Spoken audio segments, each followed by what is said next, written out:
This is Daniel, back the second day. We were talking yesterday about this fence. Well, I've got it up and I wanted to show you the chickens are just starting to come out. My sweet wife Ingrid is helping me videotape today. Say hi, baby. Hello. So the little black Marans are starting to come down the ramp. We just opened it up for them. This is their first day out. All of this area right here is just temporary because we're going to put a gate right here, and that way we can come in with the zero turn and mow this area. So here's the netting that we put over top. We stretched the netting over the whole area for the hawks. I put a extra long T-post on an angle right here, and they make connectors to make like a 45 right here, and that'll tighten this up. And I ran out of hooks. I'm going to add some more hooks later. We did get a 2-foot piece of chicken wire for down here, and what I did is I used these rabbit pieces. I'm going to show you these rabbit clip pliers. There's a little piece that fits in there like that, and you can go right along, and we clipped it on the 2-foot chicken wire right there. And then at the bottom we went along with yard staples and we put those in at the bottom. And the idea is that the predators, when they come up to this right here, they're going to work on this area right here, but they're going to be standing on the chicken wire fence right here, and that's what keeps the predators out. The dirt and the grass will grow up around this, and it'll get tight right there. Tightness is the trick. The predators go along and they pull and look for the loosest spot. So get it as tight as you can, so to keep the predators from finding a loose spot right there. Of course, we'll close them up in the evening inside the coop. There's a rope going around to the front right there that'll close them in. So this whole area here is 50 by about 50, yes, 50 by 50 right here. So this will give them plenty of exposure back here. Well, it's a little bit after lunch today. I'm sorry I'm such a mess, but we wanted to show you what we've been working on. The little chicks are coming out. Once one comes out, they all come out. I think they're really going to enjoy this. Now we're actually building this area back here for the American breasts that are coming. Right now we've got the black Marans in here, and we'll move them to the far coop on the other side of the farm later. And this will be our meat bird area right here. Well, that looks like that's going to be a wrap. Thank you for watching. Hello everybody, this is Daniel with Peace and Plenty Homestead. Well, I'm back here later in the day on Wednesday, the same day that we put all this fencing up, and I wanted to check on the chickens and let you see how they're doing. Seems like 3/4 of them are out here in the yard, and the rest of them are still inside the coop. They're a little bit chicken to come out right now.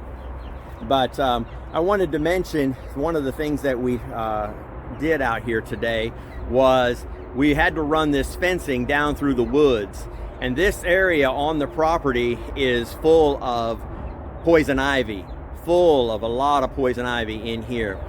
And I just went right on in with my hands, my bare arms, and I went in there and ran the fencing, and I came out and I had jewel weed soap, and I just washed down with the jewel weed soap, and I'm not going to have any problem with the poison ivy. I've done it many times, worked right through the poison ivy, smashing it down, touching it, no problem, but just washed off with jewel weed soap afterwards. So that was the secret there.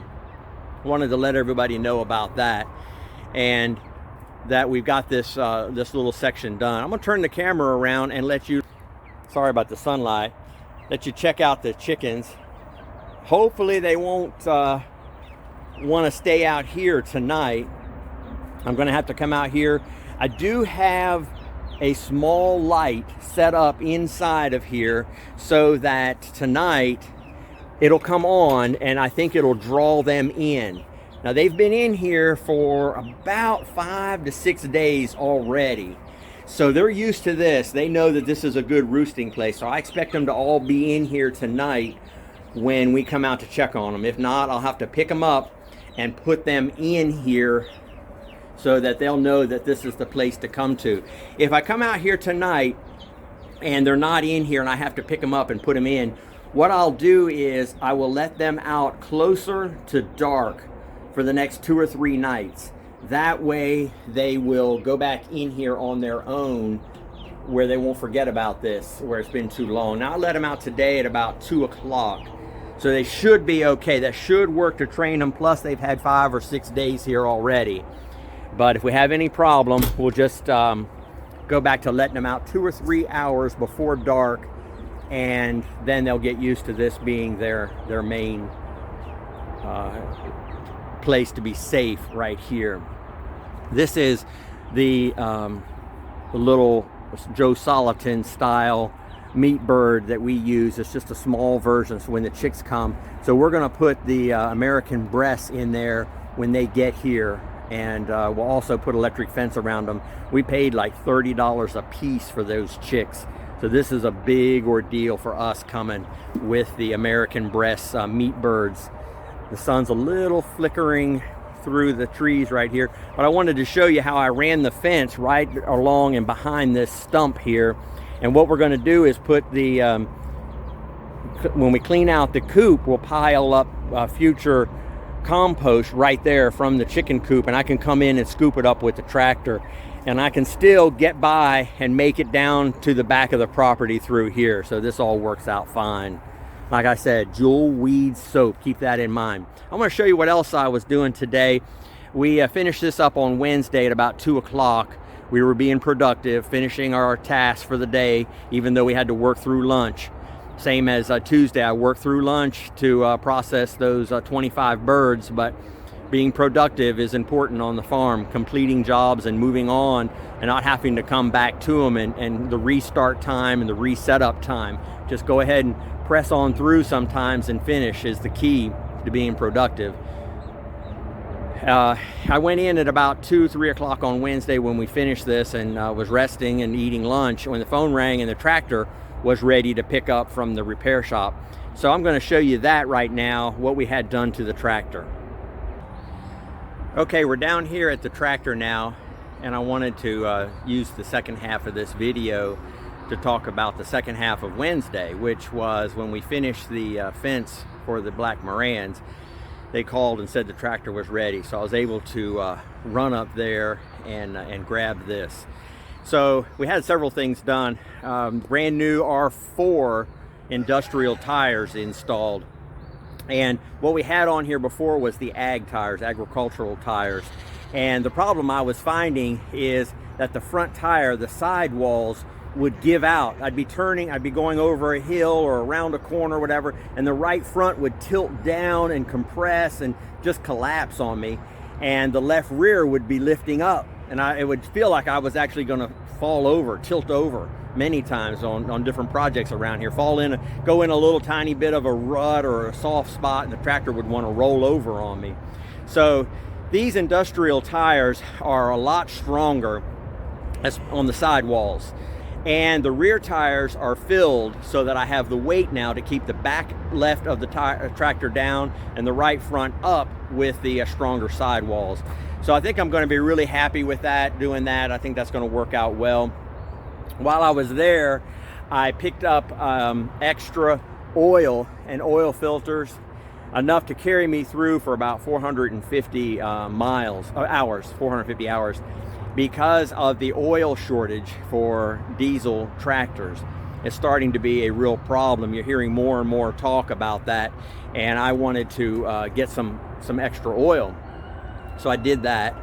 And when I was out, I don't use this trailer very often, but I've had this trailer probably 25 or 30 years. I paid $400 for it back years ago, and I guess I gave it to my dad or sold it to my dad somehow or another, and he's now passed away here recently, but he had done the brakes on this trailer, rebuilt them, and I just rewired it, and everything worked fine, came right back to life after years of not being used, just sitting around. And it was really, interesting and sentimental to have this trailer back and to be working on it. My dad put this new floor in it, redid the brakes, put tires on it, and took really good care of it. Now I went through and just ran the wiring and the LED lighting for brakes and turn signals. And then on the Toyota, I put a seven-way right through the bumper. The bumper's got a bend in it, so I just put the lights a hole right through the bumper. I don't really like it hanging down because when I'm out working, getting firewood or whatever, it catches and rips it off, and that electrical work is no fun. So I put it down there like that. And one of the things, a couple of other things I had done to the tractor was, this is a 3901. One of the things was I had gotten, let's see if I can adjust this. The tractor had gotten hit by a tree right here. Then this cow area, this red area was completely destroyed when it was snowing, and I was trying with my bucket to lift a large pine tree, and I was trying to do it just with the bucket, and I have forward controls, but I don't have a grapple hook, and that pine tree slipped off and it rolled back, and luckily the steering wheel caught it and crushed the instrument panel and that upper plastic piece.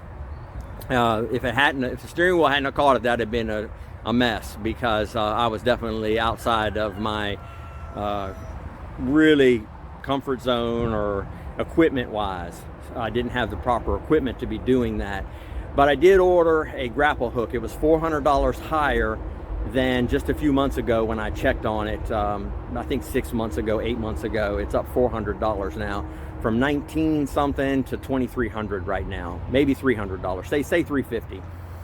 And another thing I noticed, I'm gonna turn the camera this on. I'm gonna climb up here and show you something I've had trouble with on this Kubota. This is the jockey pedal right here for the hydrostatic transmission. This is forward and this is reverse. Now over here are the brake pedals. I'm sorry, let me switch around to this side. This is the jockey pedal, forward, reverse, for the hydrostatic transmission. And right here is the brake pedal. And the brake pedal has a release on it right here. There's a little metal connecting rod that you can lift up like a switch and disconnect the left brake from the right brake for back dragging. So if you pull up and you put the bucket down and you want to back drag, well, your heel needs to be pushing down the reverse on the hydrostatic transmission, and you can't choose your left and rear brake to steer the vehicle, steer the tractor back dragging. So I had cruise control installed, so now I can hit the cruise control and take my foot off of reverse and back drag.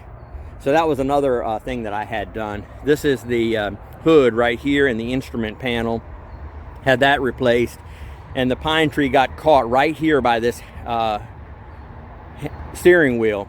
If it hadn't gotten caught there, it would have come up and hit me, because the roll bar is actually behind back here.